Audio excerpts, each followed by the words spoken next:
കോഴിക്കോട് +2 വിദ്യാർത്ഥിയെ കാണാനില്ലെന്ന് പരാതി. ബാലുശ്ശേരി ഉണ്ണിക്കുളം അരങ്ങാട്ട് മുഹമ്മദ് ഫറൂഖിന്റെ മകൻ നിബ്രാസിനാണ് കഴിഞ്ഞ മാസം 28 മുതൽ കാണാതായത്. മിഥിലാബലൻ കോഴിക്കോടും ചെയ്തു. മിഥില, ദിവസങ്ങൾ 3-4 ആകുന്നു. എന്താണ് സംഭവിച്ചത്? എങ്ങോട്ടേക്കാണെന്ന് പറഞ്ഞിറങ്ങിയതാണ് നിബ്രാസ്?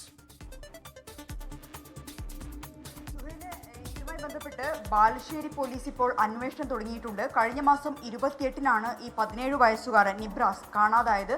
തൊട്ടടുത്തുള്ള വീടിന് സമീപത്തെ അങ്ങാടിയിൽ നിന്ന് ബസ് കയറിയിട്ടുണ്ട്. പക്ഷേ ആരോടും ഒന്നും പറഞ്ഞിട്ടില്ല, എങ്ങോട്ടാണ് പോകുന്നതെന്ന് പറഞ്ഞിട്ടില്ല. ഏറ്റവും ഒടുവിൽ ഇതുമായി ബന്ധപ്പെട്ട് പോലീസിന് ലഭിച്ച ഒരു വിവരം എന്നത് ഈ ബസ്സിൽ കോഴിക്കോട് നഗരത്തിലെത്തിയിട്ടുണ്ട് എന്ന ഒരു വിവരമാണ് ലഭിച്ചിട്ടുള്ളത്.